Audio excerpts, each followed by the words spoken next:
You're listening to the Paranormal UK Radio Network.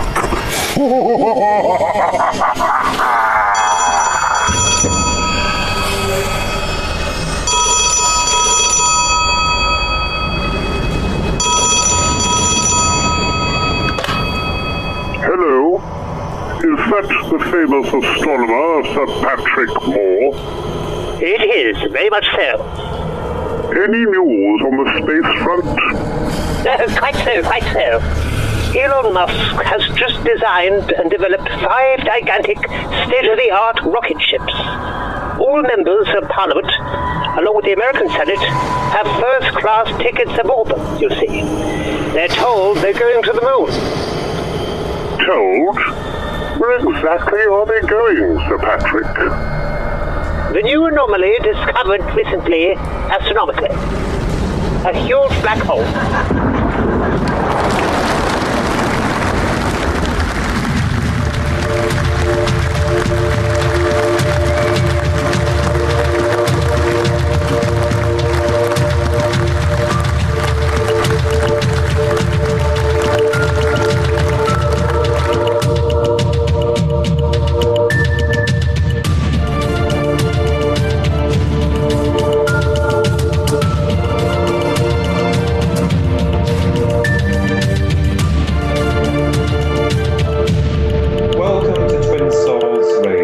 Your hosts, Philip and Monica Kinsella, in association with the Paranormal UK Radio Network. Now, today, we've got an amazing lady on board with us, Kathy Cogliano, and she's here today to discuss with us about her experiences, her incredible experiences, and also her thoughts on spiritualism, life, and the universe. Hello, Kathy.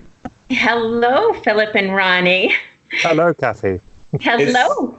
Hello, and it's really lovely to have you on board, because I know that we've spoken, we've had a long chat, and you're a great friend of ours, and I think it's really interesting for our listeners to know a little bit about you yourself, Kathy. So can you just tell us a little bit about your good self? Yes, I will. And thank you, Philip and Ronnie. It's an honor and a pleasure to be here on Twin Souls with you both. And yeah, a little bit about me. I have to say, my journey probably started a few years back when I had a reading from a woman named Nancy, who's a medium and a psychic, and she had said to me, she said, Spirit is showing me you standing on the edge of a cliff with your toes curled over, and they're asking me to ask you, they want you to know, they want you to jump in, and they're asking if you're ready, take the jump, but if you're not, that's okay too. And so at that point, I made the conscious decision to truly jump into this spiritual journey of mine, and that was probably back in 2009, and it's been an absolute whirlwind ever since, and the universe caught me, and it has been an amazing journey. So it's a pleasure to kind of, share this with you.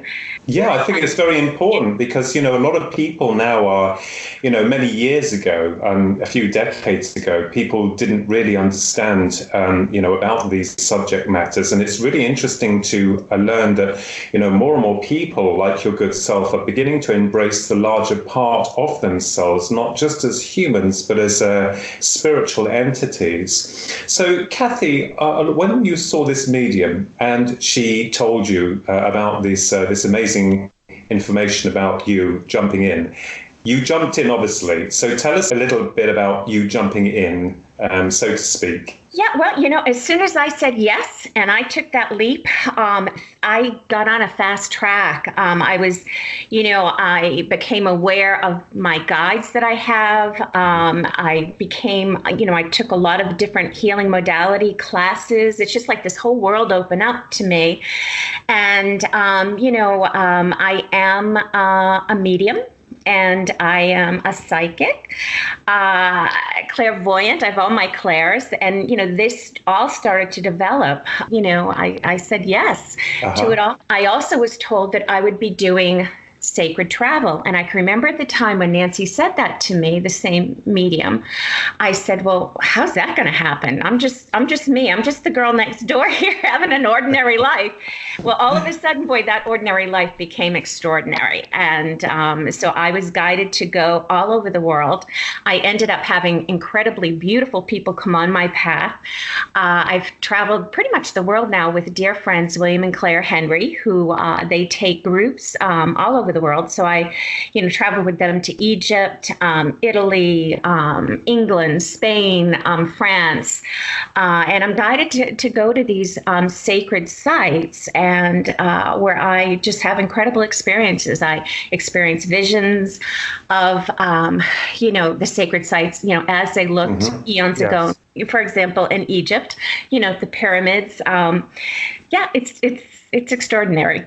So with regards to these travels, I know that through your incredible revelations, I mean, most of them were profound or had a profound effect upon you, especially in Egypt. And I wondered whether or not you could perhaps walk us through those experiences, Kathy, so the listeners would be aware of your profound, insights into that dynasty.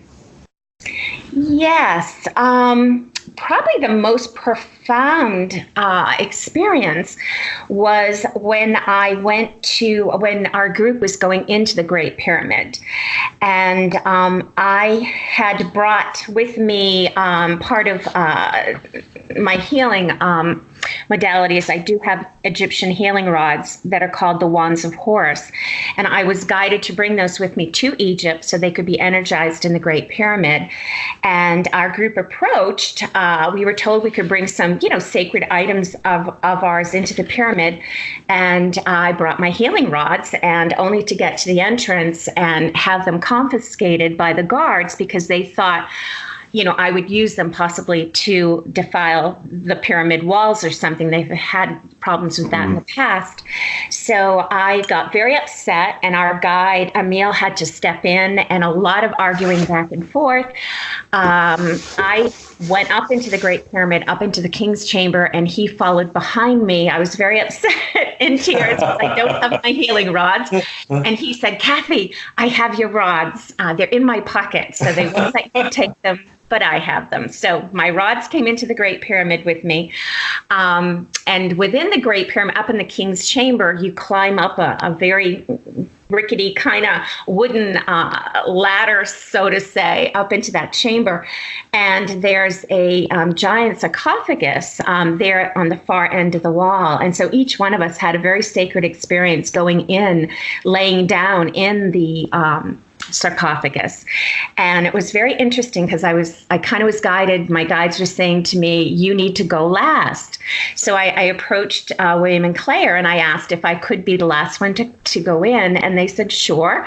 So one by one, each of our group goes in, you lay down in the sarcophagus, and it's amazing energy in there. And so my turn comes, I walk up, and something took over. I can't even tell you what it is. And as I walked up, I climbed into the sarcophagus. I turned to my group and I bowed to them and I thanked them. And then I bowed to all four corners. So north, south, east, and west. And then I laid down, and my last conscious thought was, I've stopped breathing. And so and then I left my body and I went somewhere. I'm not quite sure exactly where. And William had to shake me to bring me back into my body. He shook my feet, and I came in and I was very disorientated. And it was quite an experience. And one of the guides kind of helped me up. He realized he could see. I had an incredible experience happen while I was in the sarcophagus. So he kind of, came to my aid, Hatim. And just as I was getting my bearings, Claire came into the chamber, and she said, Kathy, you have to come with me. We're going to go down to the Queen's chamber. And I said, oh, no, I'm still getting my bearings here. And Hatim even said to her, no, let her stay here. And so we had a little bit of a back and forth. And finally, I said to Hatim, I'll go down to the Queen's chamber. So I did go down into that chamber. And the minute I walked in, I was guided to go to the right. And as you walk in there, right on the wall to the right is a air shaft vent.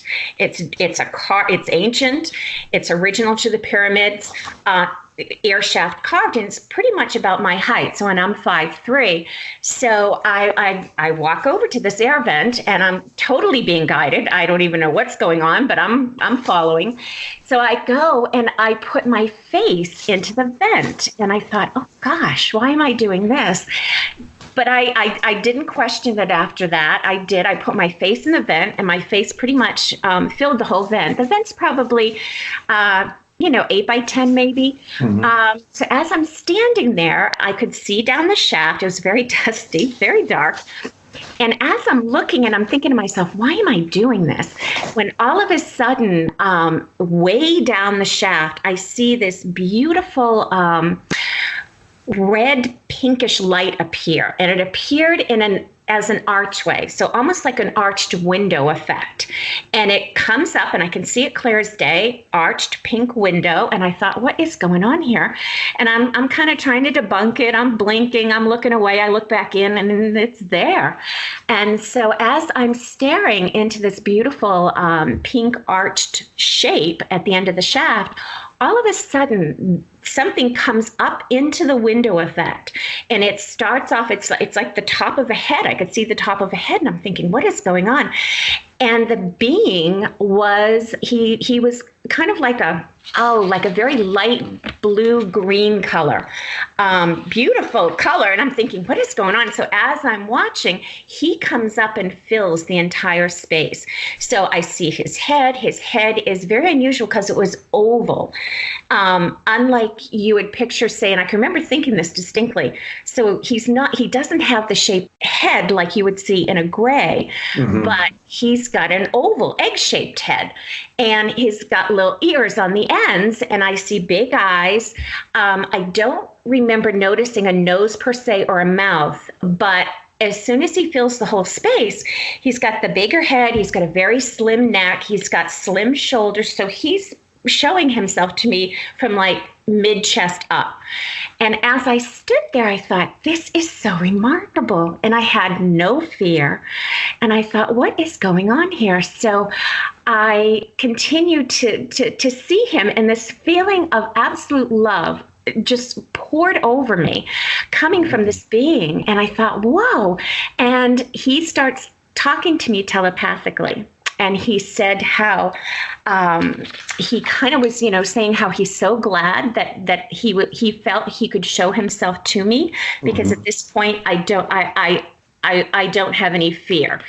And he then was telling me how they had come in the past, that they helped create the Egyptian history way back when, and that they come in love, and that they just are all about love. And that was just the feeling I got. And, that they come in peace, that they have been here before to help mankind, and that they did in fact walk the earth plane, back in ancient Egypt. And he did say to me that they will come again, now that I don't have any fear. And it was just a remarkable message. I never once held any fear around seeing this creature. Yeah, it obviously shows, doesn't it, Kathy, that and Ronnie's very interested in this as well too, because it categorically proves that the Egyptian dynasty seems to have been modified or helped by extraterrestrials. Your take, Ronnie, on that? Yes, I mean, I've always believed that they've had help. I mean, you have scholars even today arguing and debunking the issue of outside influences, but we do actually believe that they were created by or helped aided by extraterrestrials. In fact, our grandfather, who was very regimental, and like yourself, he's been around the world, he's seen the world, he's been to the pyramids. He one day, and he's a no-nonsense man, he said, I'll do his voice, I love doing his voice. He just said, "Do you know the pyramids of Egypt were built by aliens?" And I was absolutely thrown by it. So yes, absolutely. And we do believe also that the Sphinx was originally a lion. It had a lion's head, but the pharaohs carved away at it, didn't they? But that's fascinating, especially about the bluish green entity you saw without the mouth and the thin neck, and it's very fascinating, these creatures. Yes, and I have to say that, prior to going to Egypt, I had another reading done by a medium, and she said to me that 3 things are going to happen to me in Egypt. And she said there would be soul retrieval, astral travel, and an alien encounter. And I can remember hearing this at the time thinking, of course that's not going to happen. How could that happen? And so then I had that experience. It was absolutely fascinating. Wow. And then, fast forward, coming back home, I had a dear friend who was anxious to sit down and hear all about my travels in Egypt. And I told her about that experience in the Queen's Chamber with the alien being. And she said, and she opens her pocketbook and she goes through her bag and she takes out this book. And I still have the book, and it's all dog-eared. She had all kinds of tabs in it of places, parts of the book that meant something to her. And she said, "Have you ever heard of Tom Kenyon?" And I said, "No, who's that?" And so she showed me the book. The book was by Tom Kenyon and Virginia Essene, and it's called the Hathor Material Book. She opened up to a section and she read to me honestly, the exact description of what I saw and in the pyramid. And it was, I'll read this to you. Virginia is speaking, channeling with one of the Hathors. He spoke and confirmed they came in during and before the Egyptian period, approximately 10,000 BC. And he said, "We are masters of sound, energy, and love," and that they made contact through the early Egyptians, through the goddess Hathor. So this was from the book she read to me. So everything I saw and experienced, Tom Kenyon and Virginia Essene had channeled this material through the Hathors. So what I saw in the Great Pyramid, I believe, was a Hathor. So yes, Ronnie, Wow. they were here. According to this, they were there helping that civilization early on. Yeah, absolutely. Because I like yourself, Kathy. I've had. I will tell you, I had past life regression done over 20 years ago. And anyway, as I was saying, Kathy, the ancient gods. I'm like yourself. I'm very interested in them, and I do believe I did see, and I've recorded this. I didn't see his body, but I saw his head through a past life regression in Chichen Itza. The feathered god Kukulkan. So I believe I have seen him in a past life regression. I didn't know who he was at the time. I just saw this, and all the relevant pieces like yourself came together when I found out that the Mayans worshipped a reptilian. This is going to feature in a book of mine, the feathered god, the reptilian god Kukulkan. So that's very fascinating about this. It's as if all these pieces came together. You were first given the push from spirit. They said, "Go on, take the plunge, do it." And you've done it, and you're drawn to these ancient sites. This Egypt as well is very fascinating. Of course, it's on the land of gold, and I think that's absolutely beautiful.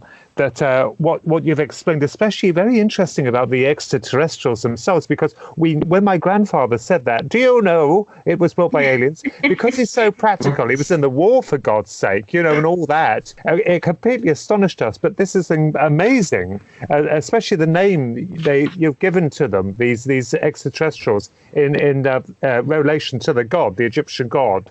Yes, Hathor, yes. And what was interesting is I went back to my camera roll and I unconsciously was taking so many pictures at some of the sacred temples that featured, and quite often they were at the very tops of the columns in these temples, are that the head of Hathor. And that is exactly what I saw. You know, that oval head, the kind of funny ears. And it was remarkable to look back at those pictures and realize Hathor was with me already, and I didn't even know it. And only to then show, himself to me, or, it was quite remarkable. Yeah. The other thing I found interesting was that, so obviously that was my alien encounter. And the other things that were spoken of prior to was that this trip would bring me soul retrieval and astral travel. And the soul retrieval truly was connecting to these past lives in Egypt, and, having these incredible experiences throughout at all of these major temples, the Sphinx. And I agree 100%, the Sphinx, I believe, had the head of a lion way back when. Yes. And so the astral travel piece is so interesting, because that didn't happen until a couple of weeks after I returned from Egypt. And I'm laying in bed, and I'm kind of in that space where, you're just kind of falling into sleep, when all of a sudden I had two beings come into the room. I thought they seemed to me, as they presented for me, as though they were angels. But they were beings of light. They came in, literally took me, both one on one side, one on the other, took me out of my bed. We are astral traveling through the universe. I can remember looking around going, oh my gosh, this is vast. It's beautiful. It's amazing. And then all of a sudden I looked down and we're over Egypt. And I thought, oh my gosh. And I can remember again debunking, thinking, all right, wait a minute. I am wide awake. I could feel cold. I'm in a nightgown. That's all I had on. And I've got beings carrying me across to Egypt. So we come into the Great Pyramid. There is an opening at the very top. And you can, in certain pictures, you can kind of make out, it's almost, like a window effect. We go in the Great Pyramid that way, come in, and we land right in the king's chamber, right behind the sarcophagus. And I thought, and I look ahead of me, and it's filled with my guides, my spirit family, Egyptian guides. I see Jesus is standing right behind the sarcophagus in the middle. He's flanked by the Blessed Mother, Mary Magdalene. The angels that brought me in the space, they take off my nightgown, and I can remember going, no! And then as soon as that happened, they threw on this beautiful white, like an initiate's white gown. And the angels turned me backwards, bent me over the sarcophagus. Jesus had anointed my crown with some type of an oil, and words were said, an initiation, a ceremony was done. I don't have full recall of what was said. And then I'm righted back up. The nightgown, the white gown comes off. My nightgown gets put back on. The two beings, they carry me up. We go back out through that opening at the top of the pyramid, and we're traveling through the universe, and I'm back in my bed. And I can remember thinking, I know this happened. It was not a question of it being a dream. Yeah. So there you go. There was the astral travel piece of that experience. Wow. So it's quite something. Yes, you were being initiated, or some kind of ceremony.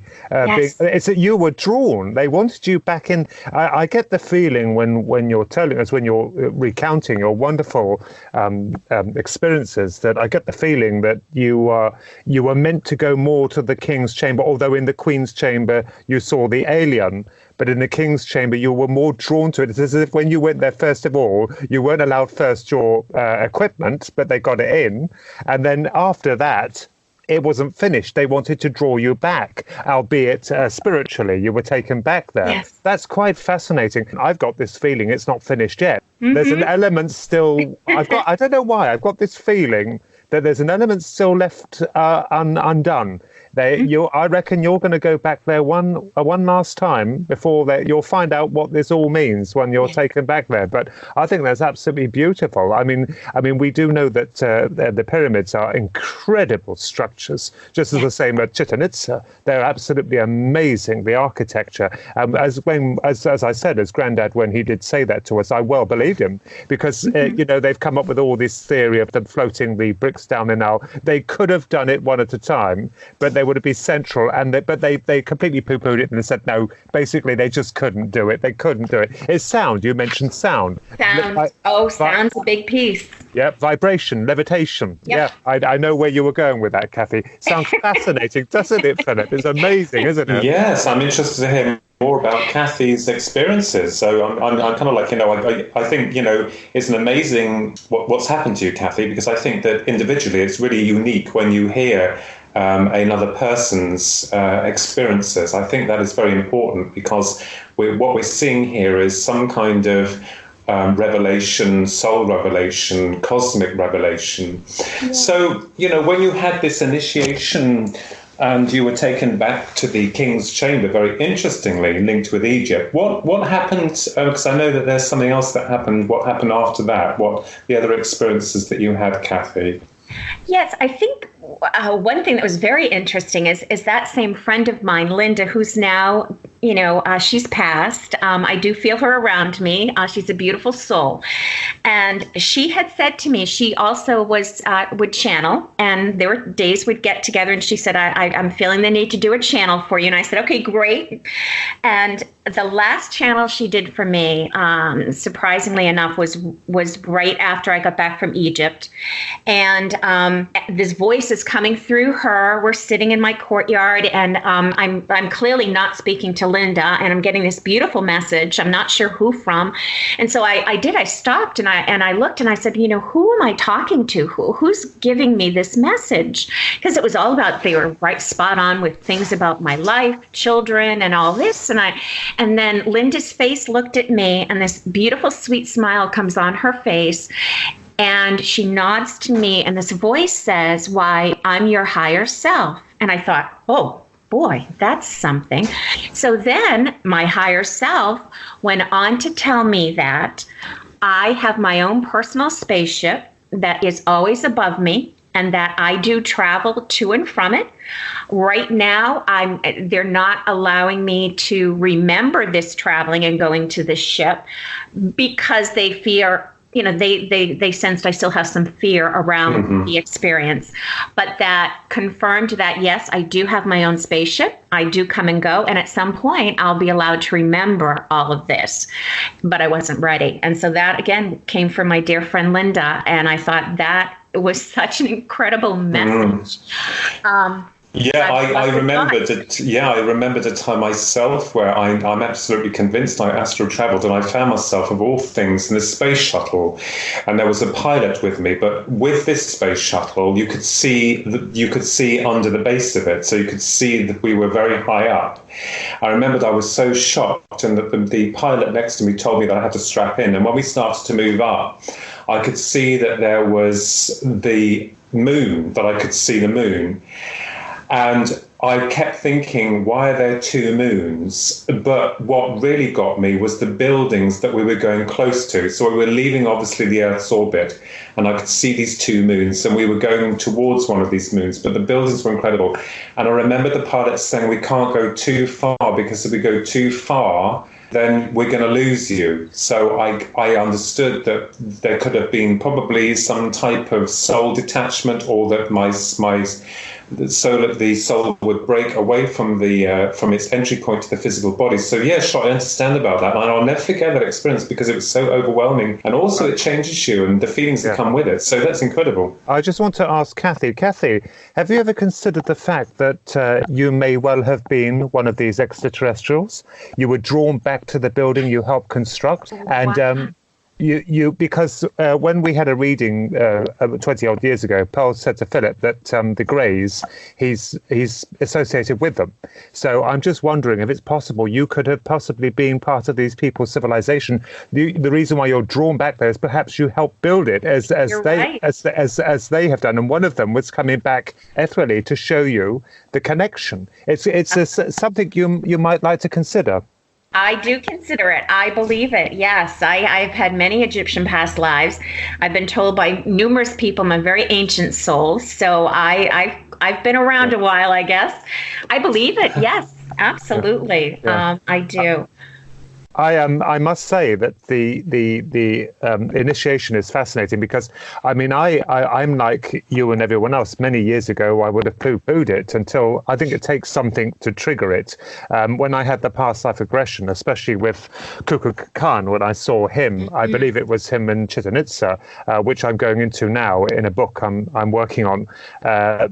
You see my drawing towards reptilians is because perhaps I have might possibly have seen his face, whereas you are drawn to Egypt because you were there initially in the beginning, thousands of years ago, as one of these extraterrestrial gods. This is very fascinating, and as you'll find, as you look deeper into it, the patterns form. Patterns is like a tapestry. It forms into one pattern where it all connects. I find that fascinating, especially with the blue-green extraterrestrial you saw. It may well have been someone you knew, a member of your team, a co-worker, when you were building them.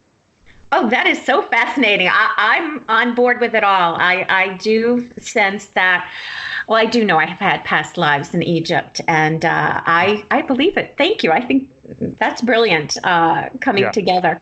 Yeah. I have to say, it's so funny. We jumped right into Egypt, and which I love. But I have to say, things started happening for me as a child. I know. Yes, we're going to address that. Yeah. Let's hear it. Let's hear it. Yes. Well, there's that visitation. Yeah, I was probably about 5 or 6 in bed. My sister and I shared a room, and the middle of the night, I was woken up. I just sat up in bed, and I looked over in the corner of the room, and in the corner of the room we had a little TV on a TV stand, and there in the frame in the TV is my grandfather.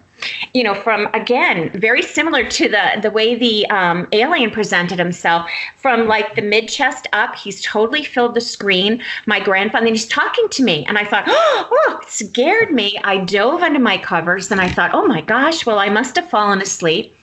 Only the next morning, my dad calls the 3 of us downstairs, and he said, I've got to tell you, your grandfather passed away last night. And we had visited him the day before, and we could not go into the hospital room, but we stood on a hill outside his window, and we waved to him, and he was beloved to me. We were very close. We called him Grampy. And so he did. He came. He had passed that night. He came to me in the TV. And then, a couple of days later, I go to his wake, and his body's in the casket. The casket's open.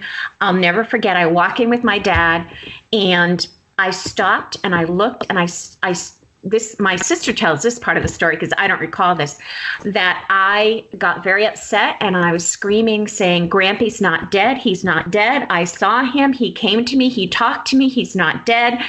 And I was very upset, and they had to take me back to my grandparents' house because I wouldn't calm down, because I would not believe that he was dead. Mm-hmm. And if you figure you're a little kid, in my mind, he wasn't dead because he came to visit me. Yeah. That's amazing. That is incredible. And on a TV, he was making an announcement, like he's showing you, like he'll know you'll be attracted to the television because as kids, we love TV. So he drew you in through the television to give you a message. He did. And that's very advanced when you think about a soul's journey, that as soon as he crossed, he came through right away. Quite oftentimes, it's about 72 hours for the soul to process, its release. And so I always found that fascinating that he came through so quickly. And he's around me a lot. He presents when he's around this beautiful smell of his sweet tobacco. He used to love he would hand roll his cigarettes and a sweet cherry tobacco. And so, that smell will appear, and I know he's with me. And we continue to have a special relationship.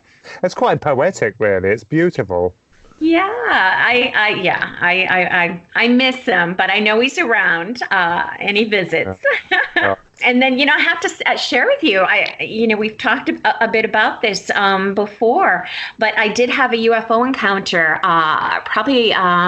oh gosh, I was probably 8. Yeah. We were living on this nuclear sub base in New London, Connecticut. My dad, who was in the Marine Corps, was stationed there, and he actually retired from that sub base. But as I was a kid, I was in probably 4th grade, and I'm walking to school on base.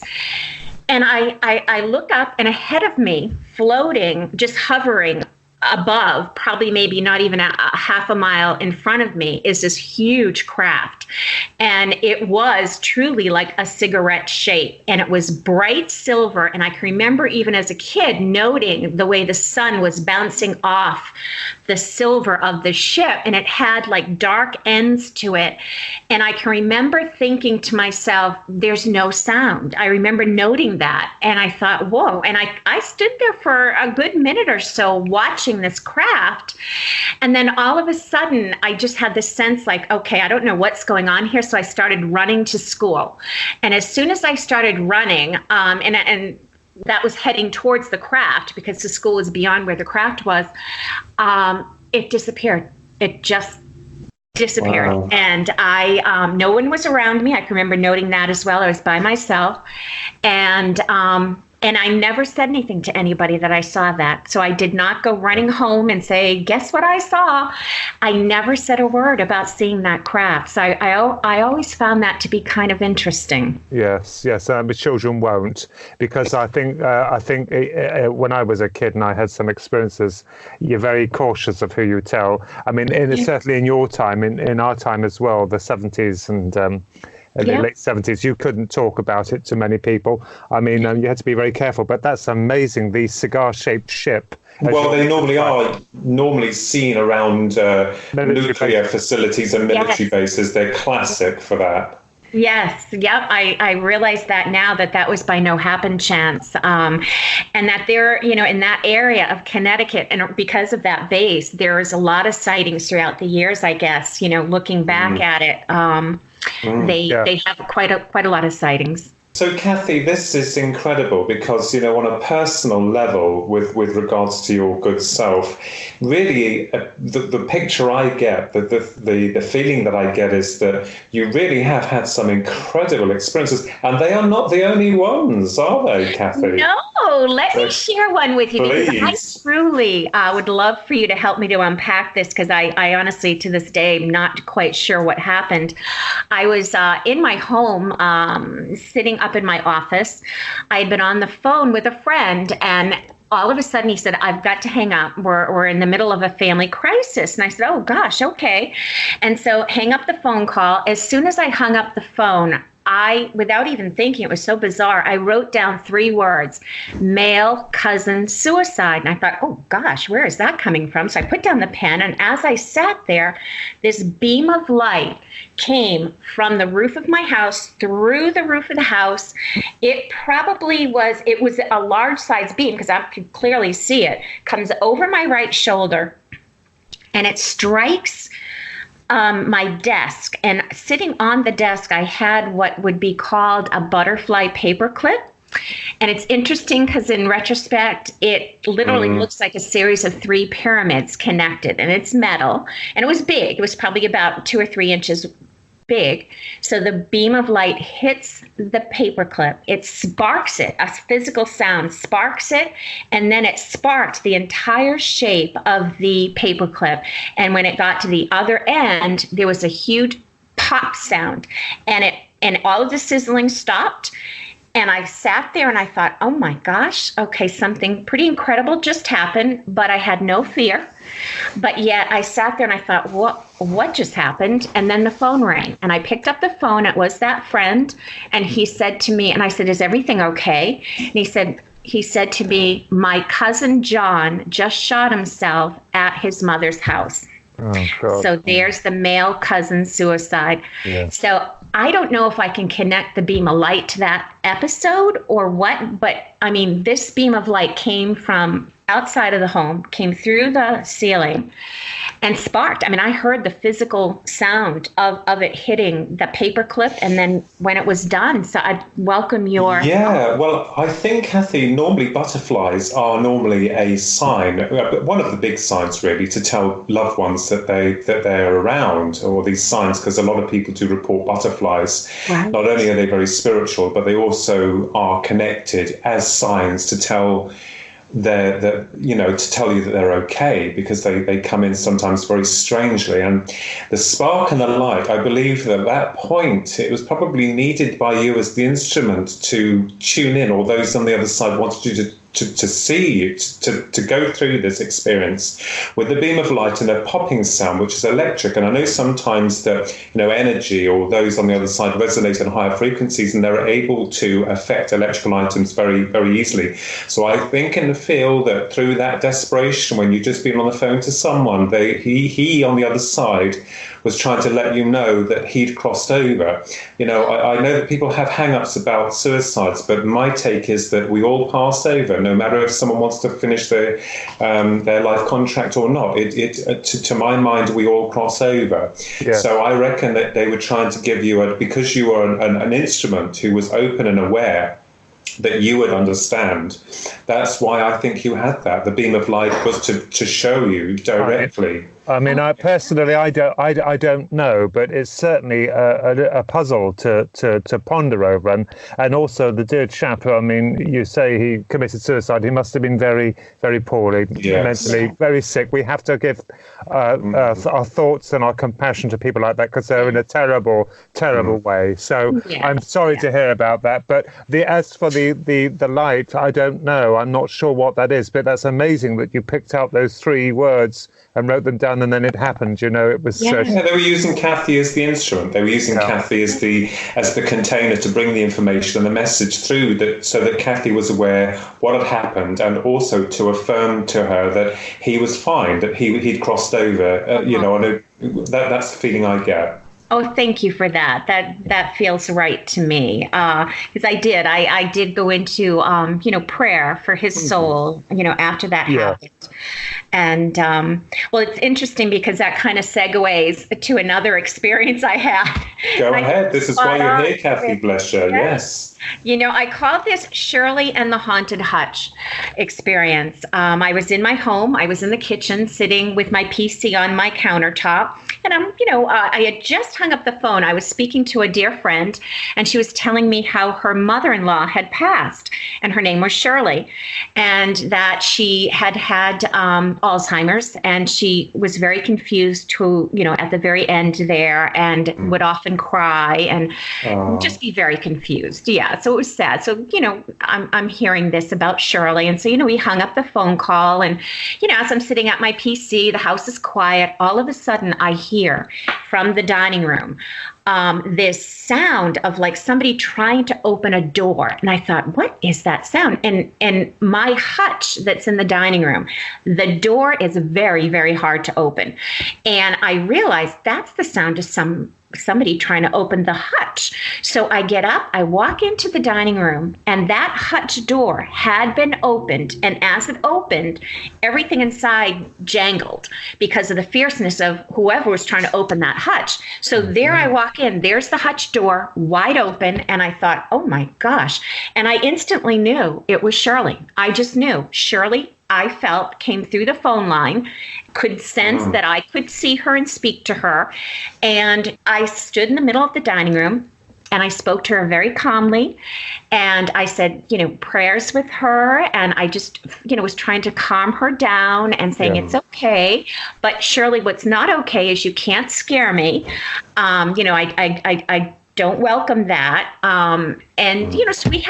I had this conversation with Shirley, and things quieted down. So I thought, okay, I wasn't seeing, I have crossed souls in the past. I wasn't being shown a light to direct her to. It was almost like I was just calming her down. And so that settled. And so I had taken a shower, I'd come out, and I'm sitting in my bedroom, and all of a sudden, with my physical ears, I'm hearing screaming, a woman screaming. I thought, oh, good Lord. I literally went to all the windows in my house thinking somebody's being attacked in my yard or something, because I could hear this woman screaming so loudly. Oh. And I almost picked up the phone to call the police because I thought, what's going on? But I could not see anything happening outside. But yet the screaming continued, to the point that I almost did call the police because I thought the house next door to me is the folks are away. The house is empty. Perhaps somebody's in there murdering a woman. And just as I stood there, I had the distinct thought, no, it's Shirley. Again, it was Shirley. And I thought, oh, gosh.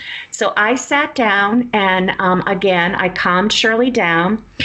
The screaming started to kind of wane a bit. And I just spoke to her. I prayed with her. I called in Archangel Michael. I called in everybody and for help. And so working as a team, we did calm Shirley down. And then it was beautiful because at that point where the screaming stopped, there was the beautiful white light.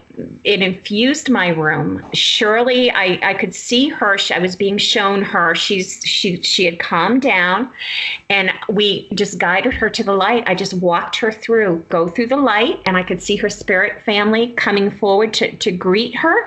And I'll never forget, I saw her turn around, and she was very conscious. I think what was happening for Shirley is that she, with the Alzheimer's, she was very confused. She didn't know where she was.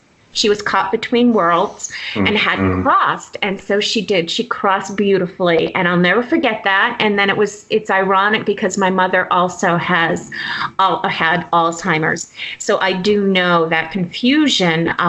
But so it was an honor and a blessing to help Shirley cross over.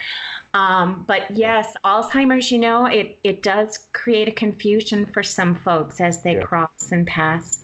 I think so. I think when someone has a condition, neurological condition, it must be quite unnerving, not knowing when there is some form of, when the body dies and the soul crosses over, because there is no real distinction between what we are aware of here and understanding what death means. I think there's a neurological confusion that could create a problem because they're not sure what's happened. So I totally got that with you, Kathy. Yeah. It was a little unsettling, the beginning of that. With Shirley. And then it truly was a beautiful learning curve for me, dealing with spirit and to cross someone that, that was that. I'll never forget the screaming. It was physical. I mean, I'm hearing with my physical ears. That had never happened before. And that's, but that's my beautiful Shirley. She's in a beautiful place of peace now. And it was an honor to have a little hand in that for her. So that is important, and I think Ronnie will agree with soul rescue. I mean, I know that we've done it before on a few occasions, not with anyone as close. I haven't, but you have, yeah. Yeah, it's kind of like, it does seem sometimes as though you're wrestling with your prayers and trying to get them to bring the light in, but they always give some type of sign. I know there was a big bang that came from the back of a TV set, which told me categorically that this younger lad who'd crossed over had found the light. So I totally empathize with you, Kathy, on that level with regards to Shirley and your help. And I think because you come across as a very highly evolved soul, your guides and your helpers from the other side of the other higher dimensional states of awareness obviously are utilizing you in this form to help and not only help others, but also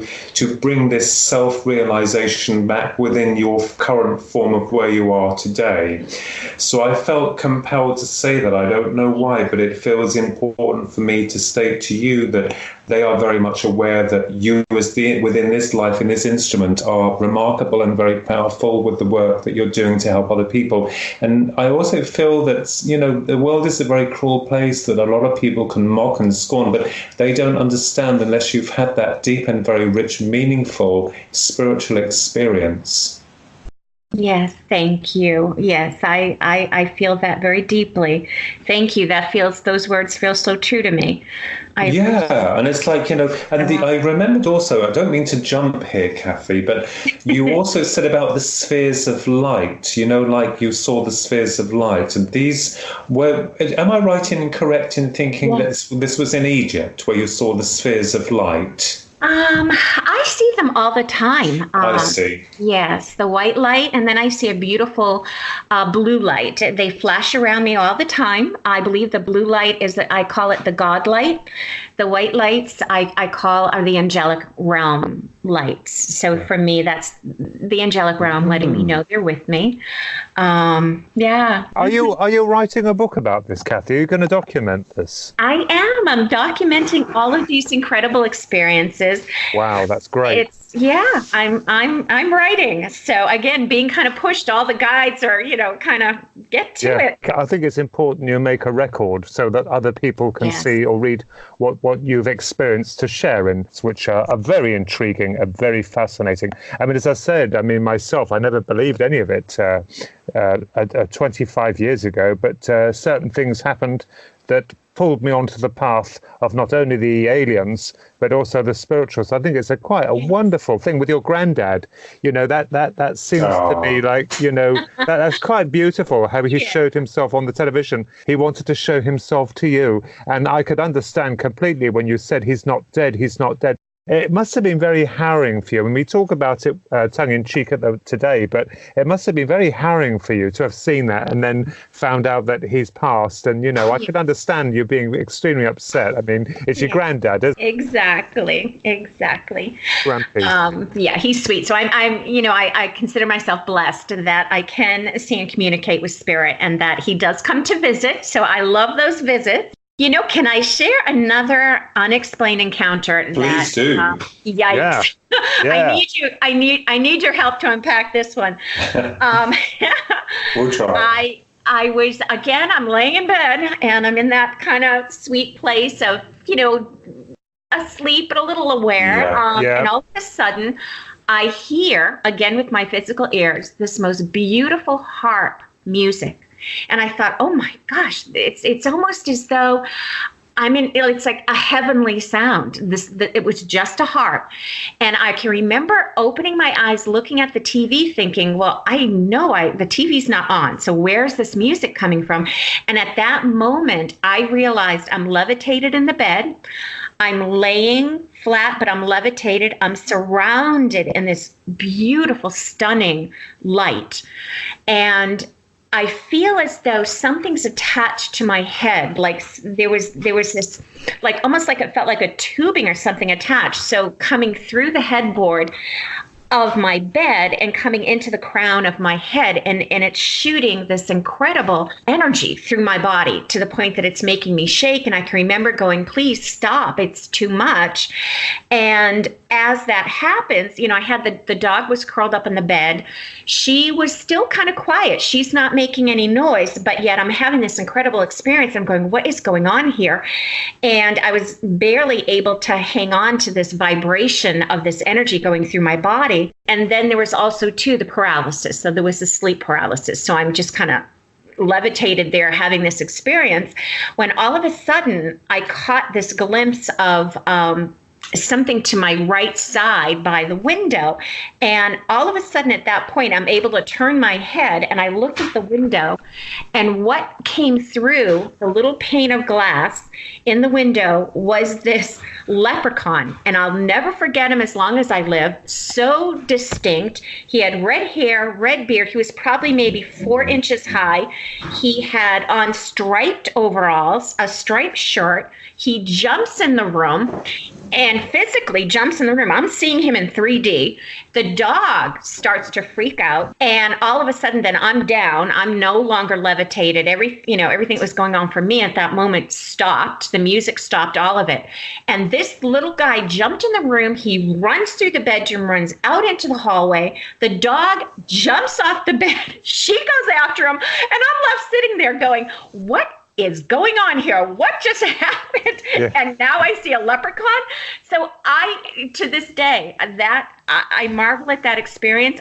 There's not a doubt within me that I did not experience that. No. It wasn't a dream. It was.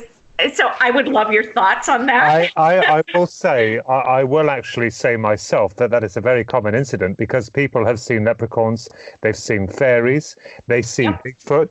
The researchers are still looking into it. What's happened is that the sound, music is sound, vibration. Vibration affects the soul, the energy centers of the body. We know that in science.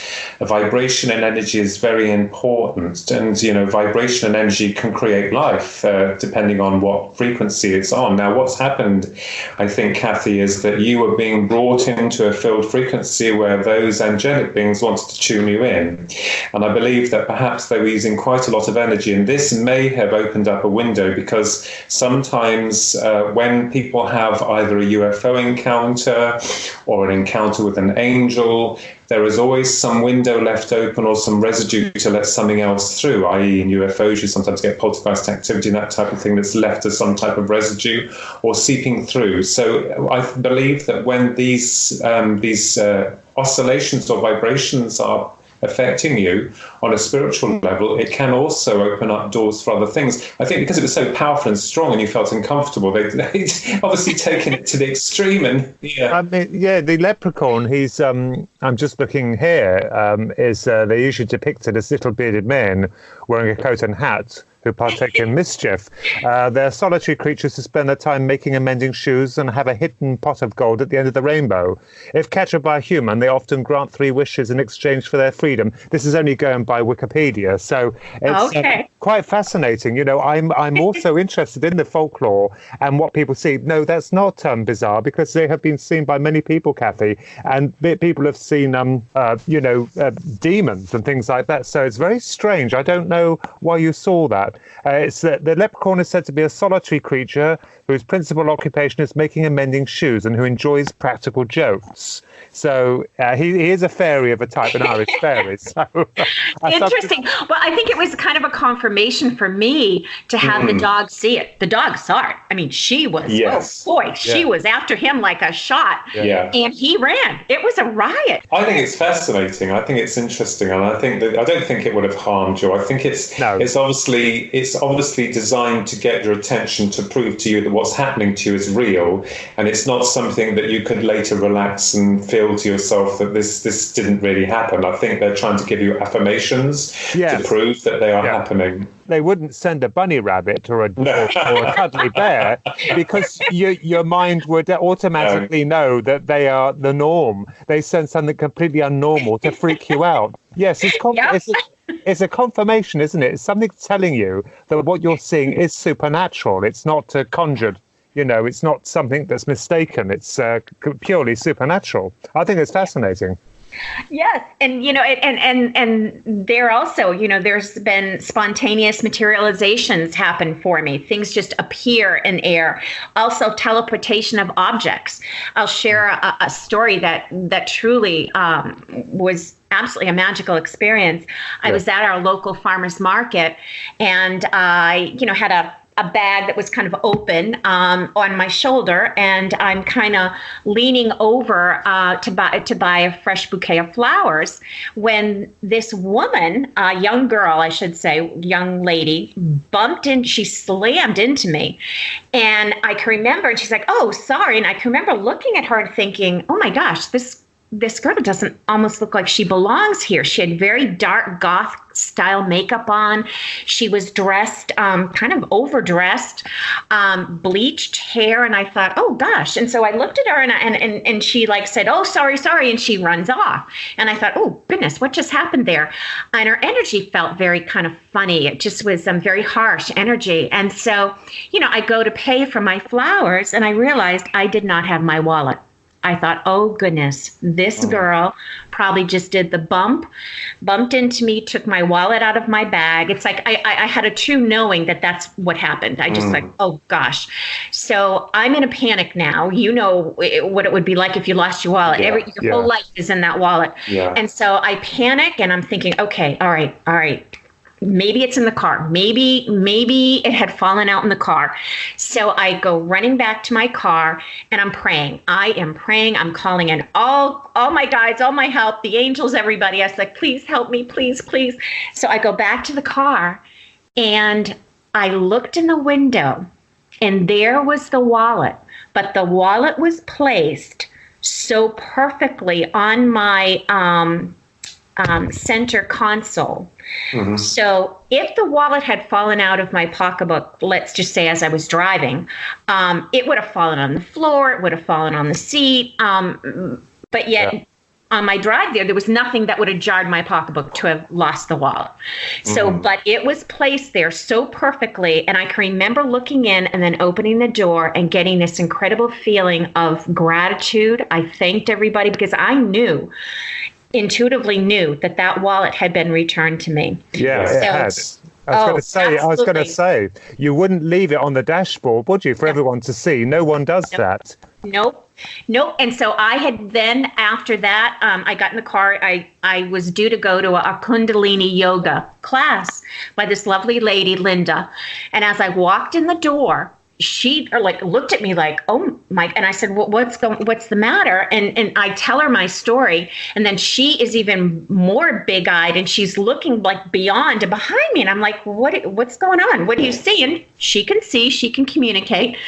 She said, Kathy, there's this huge, beautiful, golden, angelic being standing right behind you.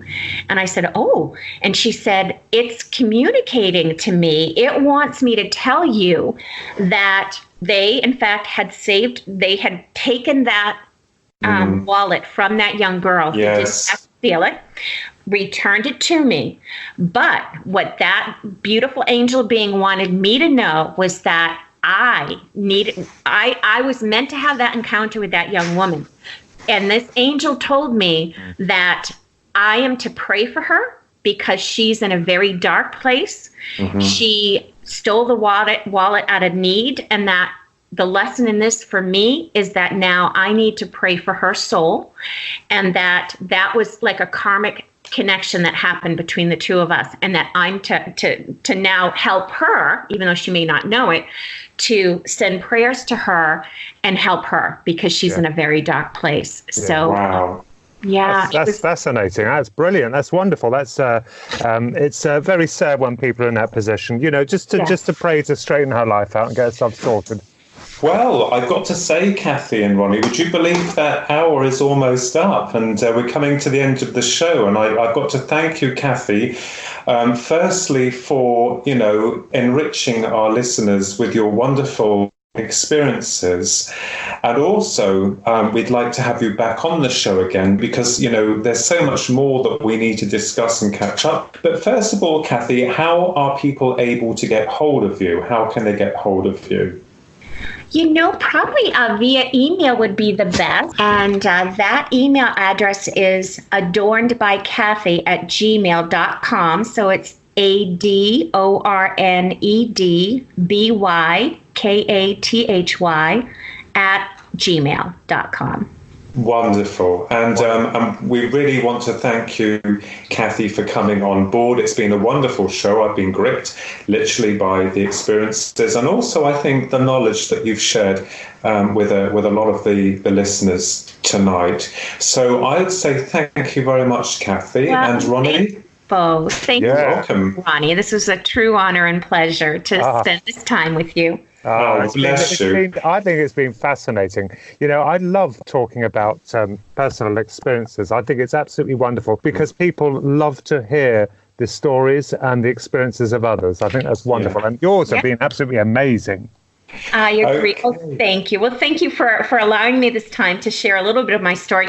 And yes, I am writing a book. So, and there's many other encounters to discuss. I look forward to having a return visit. We will you so indeed. much. Thank you so much. And thank you to all our listeners as well. You've been listening to the Twin Souls Radio in association with the Paranormal UK Radio Network, and Philip and Ronald, your host, and the wonderful Kathy Cogliano. And we tune in next month where we'll have more stories and more experiences. And keep safe. God bless.